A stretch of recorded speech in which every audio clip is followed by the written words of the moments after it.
Hello student, good morning. मेरा नाम है के सिंह राणा। मैं हूं आप लोगों का मैथ टीचर और आप लोगों का मोस्ट वेलकम करता हूं आपके अपने YouTube channel aiming high Hindi math YouTube channel पे।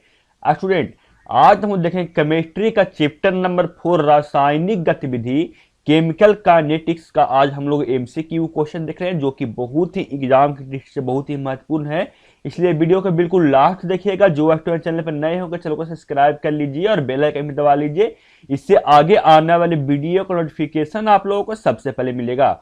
और हाँ फ्रेंड, आप लोग वीडियो को लाइक नहीं किए तो वीडियो को लाइक भी जरूर कीजिएगा और अपने फ्रेंड्स में भी शेयर कर दीजिएगा, ताकि आप और आपका फ्रेंड्स दोनों क्लास 12th मैथ की तैयारी और अदर सब्जेक्ट का भी तैयारी यहाँ पे अच्छी तरीके से कर सके। चलिए बिना देरी किए हम लोग एमसीक्यू क्वेश्चन देखना शुरू करते हैं।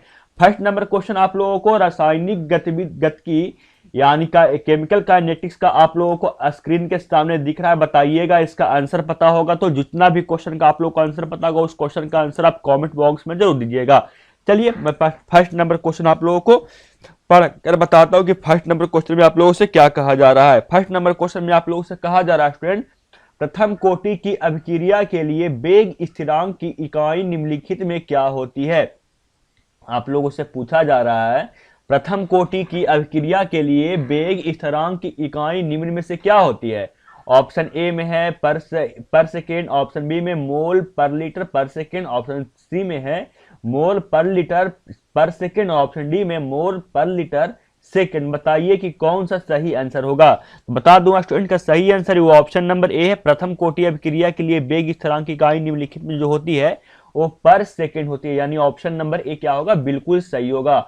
और क्वेश्चन नंबर बी में कहा जा रहा है जल में अभिक्रिया की कोटि होती है। आप लोगों से पूछा जा रहा है जल में अभिक्रिया की क्या कोटि होती है।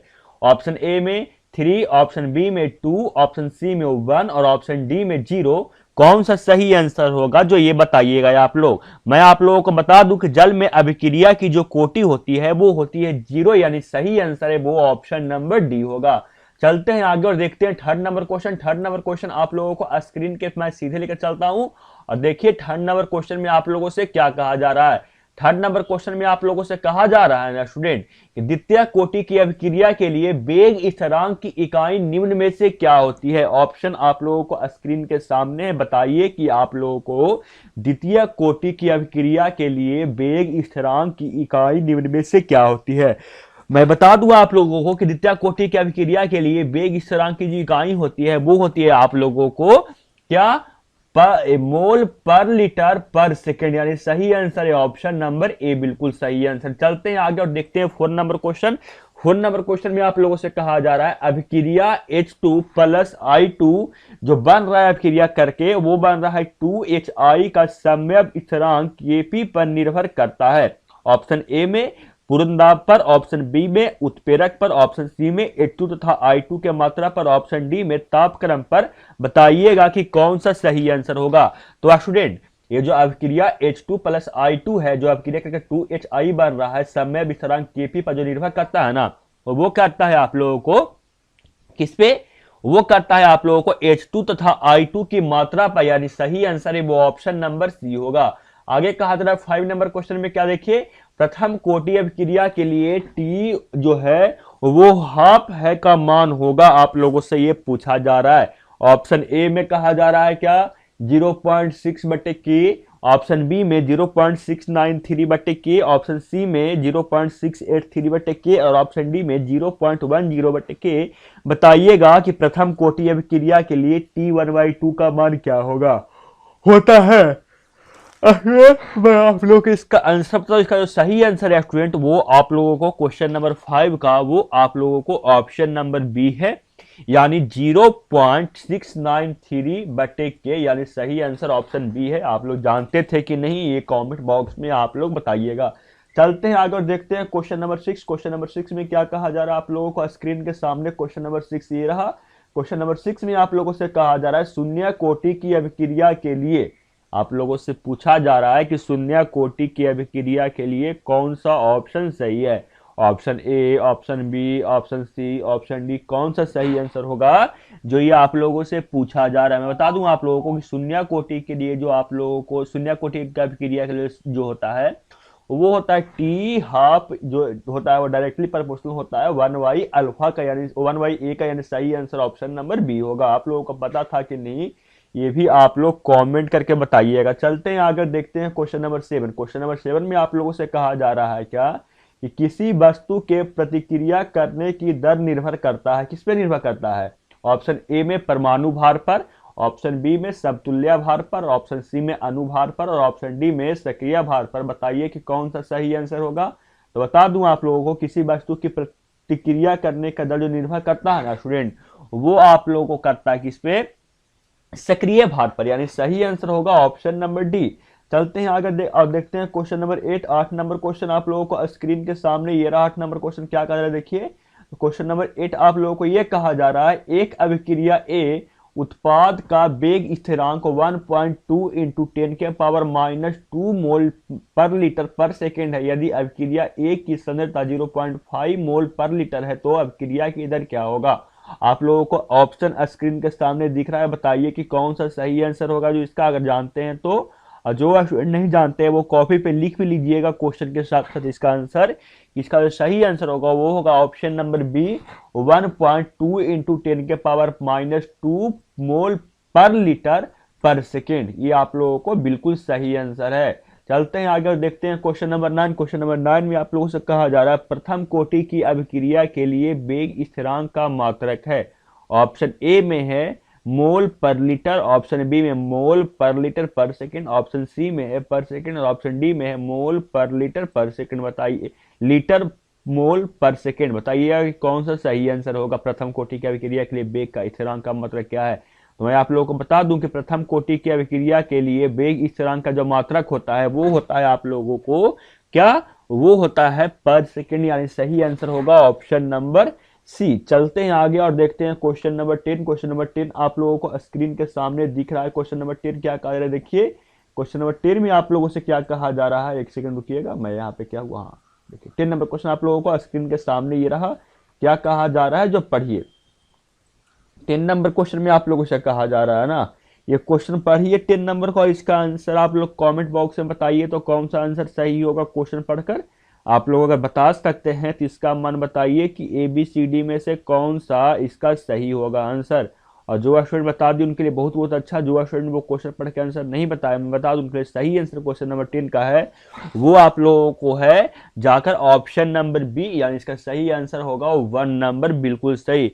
आगे कहा जा रहा है क्वेश्चन में क्या, कि अभिक्रिया 2A जो है वो 5B जो है वो 5B प्लस सी बनने के लिए वेग स्थिरांक 3.0 इंटू 10 के पावर -4 पर सेकेंड है। यदि अभिक्रिया दर 2.40 इंटू 10 के पावर -4 मोल पर लीटर पर सेकेंड है तो मोल लीटर पर सेकेंड की एक सांद्रता होगी। ऑप्शन ए में 0.04, ऑप्शन बी में 0.8, ऑप्शन सी में 1.2 और ऑप्शन डी में 1.4। बताइएगा कि कौन सा आंसर सही होगा। तो बता दूंगा स्टूडेंट कि आप लोगों को क्वेश्चन नंबर 11 का जो सही आंसर होगा ना वो होगा ऑप्शन नंबर बी, बिल्कुल सही होगा 0.8 इसका बिल्कुल सही आंसर। चलते हैं आगे देखते हैं क्वेश्चन नंबर 12। क्वेश्चन नंबर 12 आप लोगों से कहा जा रहा है, N2O5 के अपघटन के लिए वेग स्थिरांक 7.0 इंटू 10 के पावर -3 पर सेकेंड है। इस अपघटन के लिए अर्ध आयु है। ऑप्शन ए में 99 सेकेंड, ऑप्शन बी में 173 सेकेंड, ऑप्शन बी में 140 सेकेंड और ऑप्शन डी में 329 सेकेंड। बताइए कि कौन सा आंसर सही होगा। NO25 के अपघटन के लिए वेग स्थिरांक 7.0 इंटू 10 का पावर -3 पर सेकेंड है। इस अपघटन के लिए अर्धायु कौन सा होगा, बता सकते हैं आप निकाल कर। जो स्टूडेंट बता सकते हैं उनके लिए बहुत अच्छा, जो स्टूडेंट नहीं बता सकते वो जब निकालिएगा इसका मान अपघटन के लिए अर्धवायु तो वो आ जाएगा आप लोगों को 99 सेकेंड, यानी सही आंसर होगा ऑप्शन नंबर ए। आगे कहा जा रहा है 13 नंबर क्वेश्चन में क्या, 13 नंबर क्वेश्चन में क्या, जो देखिए आप लोगों को स्क्रीन के सामने 13 नंबर क्वेश्चन ये रहा। कहा जा रहा है आप लोगों से 13 नंबर क्वेश्चन में क्या, कि अभिक्रिया है वो ए से बी के लिए वेग का निरूपण निम्नलिखित में से किसके द्वारा होगा। आप लोगों से कहा जा रहा है अभिक्रिया ए है वो बी बन रहा है, इसके लिए वेग का निरूपण निम्नलिखित में से किसके द्वारा होगा। ऑप्शन आप लोगों को स्क्रीन के सामने है, बताइए कि इसका कौन सा सही आंसर होगा। तो बता दूं आप लोगों को कि अभिक्रिया ए से बी के लिए वेग का जो निरूपण निम्नलिखित में से जिसके द्वारा होगा ना स्टूडेंट, वो होगा माइनस डी ए बटे डी टी, इसके रूप में ये निरूपित किया था, यानी सही आंसर होगा ऑप्शन नंबर सी। आगे कहा जा रहा है 14 नंबर क्वेश्चन में कि प्रथम कोटि के लिए अभिक्रिया 72 मिनट में 75% पूर्ण होती है, यह कब तक आधी पूर्ण हुई। आप लोगों से कहा जा रहा है प्रथम कोटि की अभिक्रिया 72 मिनट में 75% पूरा हो जाता है, तो आप लोगों से पूरा पूछा जा रहा है कि यह अभिक्रिया आधी जब पूर्ण होगी उसके लिए कितना मिनट लगा होगा। ऑप्शन ए में 48 मिनट, ऑप्शन बी में 36 मिनट, ऑप्शन सी में 52 मिनट और ऑप्शन डी में इसमें से कोई नहीं। तो बता दें कि आप लोगों को जब इसका मान निकालिएगा कि ये आधी अभिक्रिया कब पूर्ण हुई है प्रथम कोटि का, तो निकालने के बाद आ जाएगा आप लोगों को 36 मिनट, यानी सही आंसर हो जाएगा ऑप्शन नंबर बी। आगे कहा जा रहा है 15 नंबर क्वेश्चन में क्या, 15 नंबर क्वेश्चन में क्या, जो आप लोगों को स्क्रीन के सामने 15 नंबर क्वेश्चन ये दिख रहा है। देखिए 15 नंबर क्वेश्चन में क्या कहा जा रहा है आप लोगों से, तो 15 नंबर क्वेश्चन में आप लोगों से कहा जा रहा है प्रथम कोटि की एक अभिक्रिया 27 डिग्री सेल्सियस पर 30 मिनट में 50% पूर्ण होती है, अभिक्रिया का वेग स्थिरांक क्या है। यानी आप लोग को कहा जा रहा है एक प्रथम कोटि का कोई एक अभिक्रिया हो रहा है जिसमें 27 डिग्री सेल्सियस पर 30 मिनट में 50% वो अभिक्रिया होता है पूर्ण हो जाता है, तो आप लोगों से पूछा जा रहा है कि अभिक्रिया का वेग स्थिरांक क्या होगा। Option A, option B, option C, option D, बताइए कि कौन सा सही आंसर होगा। आप जानते हैं निकाल सकते हैं तो, और जो स्टूडेंट नहीं निकाल सकते हैं वो निकालिएगा जरूर, क्योंकि ये न्यूमेरिकल क्वेश्चन है। न्यूमेरिकल क्वेश्चन का मैं यहाँ पे आंसर बताऊंगा, क्योंकि आप लोगों को इसके निकालने पे आप ही लोगों को फायदा होगा जब इसका निकालिएगा मान। तो बता देता हूं कि मैं आप लोगों को जब अभिक्रिया का वेग स्थिरांक निकालिएगा तो वो आ जाएगा, निकालने के बाद आ जाएगा आप लोगों को 2.3 क्रॉस 10 के पावर -2 पर मिनट, यानी ऑप्शन नंबर डी क्या होगा इसका बिल्कुल सही आंसर होगा, निकालिएगा जब। तो चलते हैं आगे और देखते हैं 16 नंबर क्वेश्चन देखते हैं। 16 नंबर क्वेश्चन में क्या कहा जा रहा है, 400 डिग्री सेल्सियस पर H2O2 के प्रथम कोटि अपघटन के लिए अर्ध आयु 346 मिनट पर अभिक्रिया का वेग स्थिरांक है। आप लोगों से कहा जा रहा है ना कि 400 डिग्री सेल्सियस पर H2O2 के प्रथम कोटि अपघटन के लिए अर्ध आयु है और वो 346 मिनट है, तो अभिक्रिया का वेग स्थिरांक क्या होगा ये आप लोगों से पूछा जा रहा है। तो जब आप निकालिएगा इस अभिक्रिया का वेग स्थिरांक, तो निकालने के बाद जो आंसर आएगा स्टूडेंट वो आ जाएगा आप लोगों को 2.0 इंटू 10 के पावर -3 पर मिनट, यानी सही आंसर आप लोगों को आएगा ऑप्शन नंबर बी, और जो कि सही आप लोगों को ये है। चलते हैं आगे और देखते हैं क्वेश्चन नंबर 17 यानी 17 नंबर क्वेश्चन आप लोगों को स्क्रीन के सामने क्या कहा जा रहा है, देखिए स्टूडेंट, और इसका आंसर आप जानते हैं तो पढ़कर भी इसका आंसर आप लोग कमेंट बॉक्स में देना मत भूलिएगा। देखिए 17 नंबर क्वेश्चन में क्या कहा जा रहा है, जो 17 नंबर क्वेश्चन में आप लोगों से कहा जा रहा है क्या कि एक अभिक्रिया का वेग स्थिरांक 1 क्रॉस 10 के पावर -2 मिनट पर मिनट स्क्वायर है। यदि अभिक्रिया का सांद्रता 0.4 मोल पर लीटर है तो अभिक्रिया का दर क्या होगा। ऑप्शन तो आप लोगों को स्क्रीन के सामने दिया हुआ ही है, बताइए कि कौन सा इसका आप लोगों को इस अभिक्रिया का दर क्या होगा। तो बता दूं आप लोगों को कि जो इस अभिक्रिया का दर होगा ना स्टूडेंट आप लोगों को, तो निकालने के बाद आ जाएगा 4 क्रॉस 10 के पावर -3 मोल पर लीटर पर सेकेंड, यानी सही आंसर आप लोगों को ऑप्शन नंबर ए आ जाएगा जब निकालिएगा इस अभिक्रिया का दर। तो आगे कहा जा रहा है 18 नंबर क्वेश्चन में क्या कि अभिक्रिया 2A है वो बन रहा है 2B + C के काइटेनिक अध्याय से निम्न आंकड़े प्राप्त हुए। यानी आप लोगों से कहा जा रही है अभिक्रिया बनने से आप लोगों को निम्न अभिक्रिया मतलब ये प्राप्त हुआ ये आंकड़े, तो आप लोगों से पूछा जा रहा है इस अभिक्रिया की कोटि क्या है। तो आप लोगों से पूछा जा रहा है ना कि इस अभिक्रिया की कोटि क्या है। ऑप्शन ए में 1, ऑप्शन बी में 0, ऑप्शन सी में 3 और ऑप्शन डी में 2, बताइए कि कौन सा आंसर सही होगा। तो बता दो आप लोगों कि इस अभिक्रिया की जो कोटि होगा वो 0 होगा, आप निकाल कर चेक भी कर सकते हैं। चलते हैं आगे और देखते हैं क्वेश्चन नंबर 19 यानी 19 नंबर क्वेश्चन। आप लोगों को कितना क्वेश्चन सही हुआ ये भी कमेंट बॉक्स में जरूर बताइएगा। ये देखिए 19 नंबर क्वेश्चन में क्या कहा जा रहा है, 19 नंबर क्वेश्चन में क्या कहा जा रहा है आप लोगों से। 19 नंबर क्वेश्चन में आप लोगों से कहा जा रहा है क्या कि अभिक्रिया 2a प्लस बी जो बन रहा है वो सी के लिए दर समीकरण है। अभिक्रिया दर के ए जो बन रहा है के ए बी की अभिक्रिया के लिए क्या होगा? Option A, option B, option C, option D, कौन सा आंसर सही होगा ना, जो आप लोग इसको बताइएगा। मैं इसका आंसर नहीं बताऊंगा क्योंकि आप लोगों को इसका एक या दो क्वेश्चन का भी आंसर आप लोग खुद से बताने से क्या होगा, ज्यादा फायदा होगा। नहीं तो मैं सारा क्वेश्चन का आंसर बता दूंगा, उससे आप लोगों को फायदा नहीं होगा स्टूडेंट, क्योंकि ये क्वेश्चन आप ही लोगों के लिए है और आप लोगों को कितना तैयारी हो गया है ये इसके लिए है। और नहीं अगर तैयारी हुआ तो इस चैप्टर की तैयारी करने के लिए क्वेश्चन है। समझ में आया ना? तो आप कुछ कुछ क्वेश्चन का आंसर खुद ही बताइएगा। चलते हैं आगे, देखते हैं 20 नंबर क्वेश्चन यानी 20 नंबर क्वेश्चन। 20 नंबर क्वेश्चन में आप लोगों से कहा जा रहा है अभिक्रिया ए उत्पादक के लिए एक की सांद्रता सी तथा समय टी के मध्य ग्राफ खींचने पर एक सीधी रेखा प्राप्त होती है। यह अभिक्रिया किस कोटि के है यह आप लोगों से पूछा जा रहा है। ऑप्शन ए में शून्य, ऑप्शन बी में प्रथम, ऑप्शन सी में द्वितीयक और ऑप्शन डी में इसमें कोई नहीं। बताइएगा कि कौन सा सही आंसर इसका होगा। ये जो अभिक्रिया है वो किस कोटि की है ये आप लोगों को पूछा जा रहा है। तो बता दूंगा आप लोगों को कि 20 नंबर क्वेश्चन का सही आंसर है। आप लोगों से पूछा है कि अभिक्रिया किस कोटि की है, तो ये आप लोगों को जो अभिक्रिया है ना स्टूडेंट, ये आप लोगों को है शून्य कोटि की, यानी सही आंसर है ऑप्शन नंबर बी, इसका बिल्कुल सही आंसर होगा। चलते हैं आगे और देखते हैं 21 number question, 21 number question. 21 number question आप लोगों का स्क्रीन के सामने ये रहा। 21 नंबर क्वेश्चन में आप लोगों से क्या कहा जा रहा है, देखिए 21 नंबर क्वेश्चन में आप लोगों से कहा जा रहा है प्रथम कोटि की अभिक्रिया एक्स उत्पाद की अर्ध आयु 120 सेकेंड यानी 2 मिनट है, इसका आप लोगों को अर्ध आयु। तो इससे ज्ञात होता है कि आप लोगों से पूछा जा रहा है इससे क्या ज्ञात होता है। Option A, option B, option C, option D पढ़िए और बताइए कि इससे आप लोगों को क्या ज्ञात होगा। ऑप्शन ए में कहा जा रहा है अभिक्रिया 240 सेकेंड में पूरी हो जाएगी।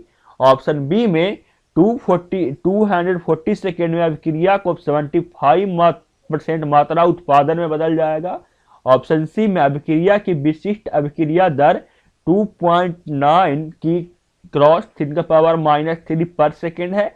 और ऑप्शन डी में अभिक्रिया की आयु 240 सेकेंड है। बताइए कि कौन सा आंसर इसका सही होगा। आप लोग अगर पढ़े होंगे तो बता दूं आप लोगों को कि इससे हम लोगों को ये ज्ञात होता है ना, ये 240 सेकेंड में अभिक्रिया की 75% मात्रा उत्पादक में बदल देगा। ये जो हम लोगों को दिया हुआ है इससे पढ़कर पता चलता है। आप लोगों को पता चला था कि नहीं ये आप लोग कमेंट करके बताइएगा। चलते हैं आगे देखते हैं 22 नंबर क्वेश्चन में क्या कहा जा रहा है अभिक्रिया ए उत्पादक की दर समीकरण दर के ए जो है वो कितना दिया हुआ है आप लोगों को, वो दिया हुआ है 2 ग्राम ए का अपघटन 20 मिनट में होता है। एक की अपघटित मात्रा 0.50 ग्राम शेष पाई जाती है। अभिक्रिया दर आई टी बटे 2 क्या होगा। ऑप्शन ए में 5, ऑप्शन बी में 10 मिनट, ऑप्शन बी में 15 मिनट और ऑप्शन डी में इसमें से कोई भी नहीं। बताइए कि कौन सा आंसर सही होगा। तो बता दूं आप लोगों को क्वेश्चन नंबर 22 का सही आंसर होगा स्टूडेंट, वो होगा ऑप्शन नंबर बी 10 मिनट। चलते हैं आगे देखते हैं 23 नंबर क्वेश्चन। 23 नंबर क्वेश्चन आप लोगों का स्क्रीन के सामने ये रहा। देखा 23 नंबर क्वेश्चन में क्या कहा रहा है आप लोगों से। 23 नंबर क्वेश्चन में आप लोगों से कहा जा रहा है रासायनिक अभिक्रिया ए उत्पादक के लिए बलगतिक अध्याय के ज्ञात हुआ कि ए की सांद्रता 4 गुना बढ़ने की अभिक्रिया की दर 2 गुनी हो जाती है। तो ये इस अभिक्रिया की कोटि क्या है। ऑप्शन ए में 0, ऑप्शन बी में 1/2, ऑप्शन सी में 1 और ऑप्शन डी में 2। बताइए कौन सा सही आंसर होगा। जो बता दूंगा आप लोगों को इसका जो सही आंसर होगा स्टूडेंट वो होगा ऑप्शन नंबर बी। इसका जो अभिक्रिया की कोटि है वो 1/2 है, यानी सही आंसर ऑप्शन नंबर बी है। चलते हैं आगे देखते हैं 24 नंबर क्वेश्चन में क्या कहा जा रहा है। कहा जा रहा है किसी अभिक्रिया का वेग क्या है निम्नलिखित प्रकार के व्यक्त होता है। वेग इतना दिया हुआ तो अभिक्रिया की कोटि क्या होगा ये आप लोगों से पूछा जा रहा है। ऑप्शन ए में 2, ऑप्शन बी में 3, ऑप्शन सी में 1 और ऑप्शन डी में 0। बताइएगा कि कौन सा आंसर सही होगा। तो बता दूं आप लोगों को 24 नंबर क्वेश्चन का सही आंसर है वो होगा ऑप्शन नंबर बी यानी 3, इसका बिल्कुल सही आंसर है। चलते हैं आगे देखते हैं 25 नंबर क्वेश्चन। 25 नंबर क्वेश्चन में आप लोगों से कहा जा रहा है यदि समीकरण वेग के ए है वो क्या है और बी स्क्वायर में ए की सांद्रता स्थिरांक रखकर बी का सांद्रता 3 गुना कर दिया जाए तो वेग का क्या हो जाएगा। ऑप्शन ए में 2 गुना हो जाएगा, ऑप्शन बी में दिया हुआ 3 गुना हो जाएगा, ऑप्शन सी में 4 गुना हो जाएगा और ऑप्शन डी में 9 गुना हो जाएगा। बताइएगा कि कौन सा आंसर सही होगा। तो बता दूं आप लोगों को जिसका सही आंसर आएगा वो ऑप्शन डी हो जाएगा। अगर यदि समीकरण वेग जो ये दिया हुआ है इसमें ए की सांद्रण स्थिर रखकर बी का सांद्रण 3 गुना कर दिया जाए तो इसका जो आप लोगों को वेग होगा वो हो जाएगा 9 गुना, यानी सही आंसर होगा ऑप्शन नंबर डी हो जाएगा। चलते हैं आगे, देखते हैं 26 नंबर क्वेश्चन। 26 नंबर क्वेश्चन यानी 26 नंबर क्वेश्चन आप लोगों को स्क्रीन के सामने ये रहा। कहा जरा 6 नंबर क्वेश्चन में क्या जो पढ़िए और इसका आंसर आप लोग कमेंट बॉक्स में बताइएगा। चलते हैं आगे, देखते हैं 27 नंबर क्वेश्चन।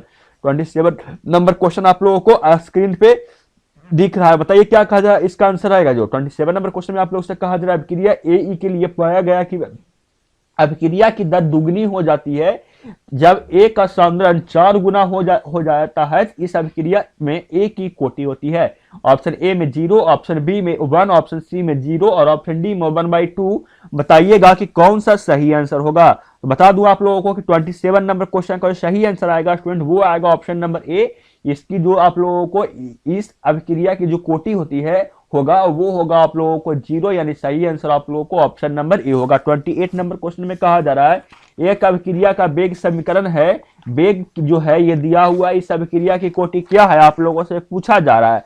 तो बता दूं कि इस अभिक्रिया की जो कोटि है स्टूडेंट वो होगा हो जाएगा ऑप्शन नंबर सी, यानी इस अभिक्रिया का जो कोटि दिया हुआ कितना दिया हुआ है 2 + 1 3 दिया होगा ना इस अभिक्रिया का कोटि। बिल्कुल सही सर। चलते हैं आगे, देखते हैं 29 नंबर क्वेश्चन। 29 नंबर क्वेश्चन में क्या कहा जा रहा है आप लोगों को स्क्रीन के सामने। 29 नंबर क्वेश्चन ये रहा। 29 नंबर क्वेश्चन में आप लोगों से कहा जा रहा है कारक जो अभिक्रिया दर को प्रभावित करता है। ऑप्शन ए में ताप, ऑप्शन बी में दाब, ऑप्शन सी में सांद्रण और ऑप्शन डी में इसमें से सभी। बताइएगा कि कौन सा आंसर इसका सही होगा। बता दूं आप लोगों को इसका सही आंसर होगा वो हो जाएगा ऑप्शन नंबर डी, इसका बिल्कुल सही आंसर हो जाएगा दाब।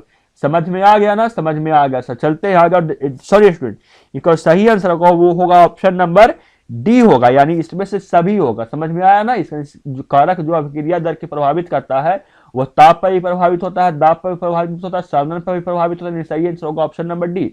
आगे कहा जा 30 नंबर क्वेश्चन में, 30 नंबर क्वेश्चन में क्या देखिए। 30 नंबर क्वेश्चन में कहा जा रहा है यदि अभिक्रिया का वेग स्थिरांक जो दिया हुआ इतना तो इसकी कोटि क्या होगा आप लोगों से पूछा जा रहा है। तो स्टूडेंट इसका जो कोटि होगा वो कितना किस कोटि का है, ये हम लोगों को कोटि है वो क्या होगा, इसका कोटि 1 होगा, यानी सही आंसर होगा ऑप्शन नंबर बी। आप लोगों को पता है कि नहीं ये आप लोग कमेंट करके बताइएगा स्टूडेंट कैसे इसका आप लोगों को कोटि ज्ञात किया जाता है। आगे कहा जा 31 नंबर क्वेश्चन में क्या देखिए।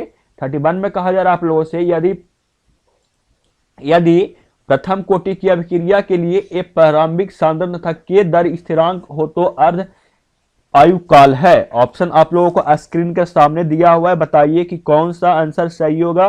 तो बता दूं आप लोगों को 31 नंबर क्वेश्चन का सही आंसर होगा वो होगा ऑप्शन नंबर ए, इसका क्या होगा बिल्कुल सही आंसर होगा। आगे कहा जाए 32 नंबर क्वेश्चन में शून्य कोटि की प्रतिक्रिया के लिए दर स्थिरांक की इकाई है। आप लोगों से कहा जा रहा है शून्य कोटि की प्रतिक्रिया के लिए दर स्थिरांक की इकाई क्या है। ऑप्शन आप लोगों को स्क्रीन के सामने दिया हुआ है, बताइए कि कौन सा आंसर सही होगा। तो बता दूं आप लोगों को कि 32 नंबर क्वेश्चन का सही आंसर होगा वो होगा ऑप्शन नंबर डी, इसका क्या है बिल्कुल सही आंसर है।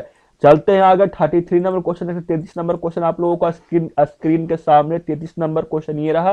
33 नंबर क्वेश्चन में आप लोगों से कहा जा रहा है ना कि प्रतिक्रिया की दर स्थिरांक पर ताप का प्रभाव दिखने वाला आसंजनिक समीकरण कौन सा है। आप लोगों को स्क्रीन के सामने दिख रहा है ऑप्शन, बताइए कि कौन सा आप लोगों को प्रतिक्रिया की दर स्थिरांक के ताप पर प्रभावित करने वाला क्या है अरहेनिस समीकरण दिया हुआ है। तो बता दूं आप लोगों को इसका सही आंसर होगा वो होगा ऑप्शन नंबर ए, इसका बिल्कुल सही आंसर होगा। आप लोग क्या कीजिए याद कर लीजिए इस क्वेश्चन को आंसर।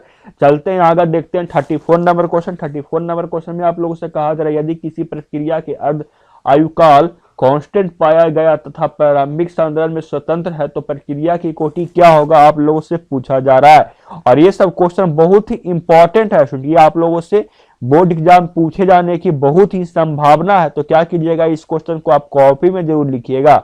बता दूं आप लोगों को 34 नंबर क्वेश्चन का सही आंसर होगा वो ऑप्शन नंबर ए बिल्कुल सही आंसर होगा। चलते हैं देखते हैं 35 नंबर क्वेश्चन। 35 में कहा जा रहा है क्या कि अल्काइन माध्यम में क्या दिया हुआ, अल्काइन माध्यम में इथाइल एसीटेट का जलांश किया गया प्रतिक्रिया की कोटि पर आणविकता है। ऑप्शन ए में 1,1, ऑप्शन बी में 1,2, ऑप्शन सी में 0,0 और ऑप्शन डी में 2,2। बताइए कि 35 नंबर क्वेश्चन का आंसर सही कौन सा होगा। तो बता दूं आप लोगों को कि 35 नंबर क्वेश्चन का सही आंसर होगा वो होगा ऑप्शन नंबर बी, 1,2। चलते हैं आगे, देखते हैं 36 नंबर क्वेश्चन। 36 नंबर क्वेश्चन में आप लोगों से क्या कहा जा रहा है, और वो आप लोगों को स्क्रीन के सामने 36 दिख रहा है। 36 नंबर क्वेश्चन में आप लोगों से कहा जा रहा है किसी प्रतिक्रिया के लिए प्रारंभिक सांद्रण को दुगुना करने पर अर्ध आयु काल आधा हो जाता है तो प्रतिक्रिया की कोटि है। ऑप्शन ए में 0, ऑप्शन बी में 1, ऑप्शन सी में 2 और ऑप्शन डी में 3। बताइएगा कि कौन सा आंसर सही होगा। तो मैं आप लोगों को बता दूं, किसी प्रक्रिया के प्रारंभिक सांद्रण को दूना करने पर अर्ध का आयु काल आधा हो जाता है तो प्रतिक्रिया की जो कोटि होती है वो होती है स्टूडेंट, वो आप लोगों को क्या होती है, आप लोगों को पता है, वो होती है आप लोगों को 2, यानी सही आंसर होगा ऑप्शन नंबर बी। ये देखिए, ज्यादा क्वेश्चन में आप लोगों से इस क्वेश्चन में कोटि ही पूछा गया कि सब क्रिया की कोटि क्या है, सब क्रिया की कोटि क्या है। यानी आप समझ लेना कि ये जो चैप्टर, इसमें आप लोग को ये क्वेश्चन जरूर बोर्ड एग्जाम में पूछा जाएगा, तो आप लोग जरूर निकालने के लिए सीख जाइएगा कि किसी अभिक्रिया की कोटि कैसे ज्ञात करते हैं। आगे देखते हैं क्वेश्चन नंबर 37। 37 नंबर क्वेश्चन आप लोगों से कहा जा रहा है प्रतिक्रिया A प्लस बी जो बन रहा है प्रतिफल के लिए यदि B का सांद्रण काफी अधिक हो जाए तो प्रक्रिया की कोटि होगी। ऑप्शन ए में 0, ऑप्शन बी में 1, ऑप्शन सी में 2 और ऑप्शन डी में 3। बताइए कि कौन सा आंसर सही होगा। तो मैं आप लोगों को बता दूं कि 37 नंबर क्वेश्चन का सही आंसर होगा वो होगा ऑप्शन नंबर बी आएगा, और 1 बिल्कुल सही आंसर होगा। चलते हैं आगे, देखते हैं 38 नंबर क्वेश्चन में क्या कहा जा रहा है। जो 38 नंबर क्वेश्चन में आप लोगों से कहा जा रहा है किसी खास प्रक्रिया में प्रतिक्रिया का सांद्रण 3 गुना करने पर अर्ध आयु काल भी 3 गुना हो जाता है तो प्रतिक्रिया की कोटि क्या होगा। ऑप्शन ए में 0, ऑप्शन बी में 1, ऑप्शन सी में 2 और ऑप्शन डी में 3। बताइए कि कौन सा आंसर सही होगा। तो मैं बता दूं आप लोगों को 38 नंबर क्वेश्चन का सही आंसर है वो होगा ऑप्शन नंबर ए, बिल्कुल सही आंसर है 0। आगे 39 में क्या कहा जा रहा है, जो आप लोगों को स्क्रीन के सामने 39 दिख रहा है। 39 नंबर क्वेश्चन में क्या कहा जा रहा है, देखिए 39 नंबर क्वेश्चन में आप लोगों से कहा जा रहा है ना क्या, कि कोई अभिक्रिया 32 मिनट में 75% पूरी हो जाती है, इसके 50% पूरा होने का समय क्या होगा। ऑप्शन ए में 8 मिनट, ऑप्शन बी में 24 मिनट, ऑप्शन सी में 16 मिनट और ऑप्शन डी में 20 मिनट। बताइए कि कौन सा सही आंसर आप लोगों को होगा। बता दूं आप लोगों को स्टूडेंट की, आप लोगों को ये 39 नंबर क्वेश्चन का सही आंसर होगा वो होगा ऑप्शन नंबर सी, 16 मिनट। कोई अभिक्रिया जो है 32 मिनट में 75% कर लेता है, तो ये 16 मिनट में कितना कर लेता है अभिक्रिया को, आधा कर लिया होगा। आगे कहा जा रहा है, जब इसको निकाल भी आप सकते हैं। चलते हैं आगे, देखते हैं क्वेश्चन नंबर 40। क्वेश्चन नंबर 40 में कहा जा रहा है आप लोगों से क्या, कि जल में H2 प्लस Cl2 है जो सूर्य के प्रकाश की उपस्थिति में अभिक्रिया करके 2HCl बनता है, अभिक्रिया की कोटि क्या है। ऑप्शन ए में 3, ऑप्शन बी में 2, ऑप्शन सी में 1 और ऑप्शन डी में 0। बताइएगा कि कौन सा सही आंसर होगा। तो बता दूं आप लोगों को 40 नंबर क्वेश्चन का सही आंसर होगा वो ऑप्शन नंबर डी होगा, यानी 0। चलते हैं आगे, देखते हैं 41 नंबर क्वेश्चन। 41 नंबर क्वेश्चन में आप लोगों से कहा जा रहा है कि दर स्थिरांक निर्भर करता है, किस पर निर्भर करता है। ऑप्शन ए में ताप पर, ऑप्शन बी में समय पर, ऑप्शन सी में प्रारंभिक सांद्रण पर और ऑप्शन डी में इसमें से कोई नहीं पर। बताइए कि कौन सा सही आंसर होगा। तो मैं आप लोगों को बता दूं कि दर स्थिरांक जो निर्भर करता है ना स्टूडेंट, वो निर्भर करता है आप लोगों को ताप पर, यानी सही आंसर होगा ऑप्शन नंबर ए। आगे कहा जा रहा है 42 नंबर क्वेश्चन में क्या, कि ताप वृद्धि के साथ प्रतिक्रिया की दर बढ़ने का कारण क्या होता है। ऑप्शन ए में टक्कर आवृत्ति में वृद्धि, ऑप्शन बी में क्या दिया हुआ है, मध्यम मुक्त पथ में कमी, ऑप्शन सी में दिया हुआ है एक्टिविटी कॉम्प्लेक्स की संख्या की वृद्धि, ऑप्शन सी में डी में दिया हुआ इसमें से सभी। बताइएगा कि कौन सा सही आंसर होगा। तो बता दूंगा आप लोगों को कि ताप वृद्धि करने के साथ ये तीनों क्रिया एक ही साथ होता है, यानी तीनों क्रिया आप लोगों को होता है, यानी सही आंसर हो जाएगा ऑप्शन नंबर डी। आगे चलते हैं 33 नंबर क्वेश्चन पे। आप लोगों को स्क्रीन के सामने 33 नंबर क्वेश्चन ये रहा। क्या कहा जाए 33 नंबर में, जो पढ़िए और इसका आंसर आप लोग कमेंट बॉक्स में बताइएगा। चलते हैं आज का लास्ट क्वेश्चन, ये रहा 44 नंबर क्वेश्चन। प्रथम कोटि की अभिक्रिया की अर्ध आयु कारण 60 मिनट है, 240 मिनट में के बाद कितना प्रतिशत शेष बचेगा। Option A, option B, option C, option D. बताइएगा कि कौन सा सही आंसर होगा। तो बता दूं आप लोगों को कि 44 नंबर क्वेश्चन का सही आंसर वो ऑप्शन नंबर ए होगा। 6.25 बचेगा परसेंट शेष बचेगा।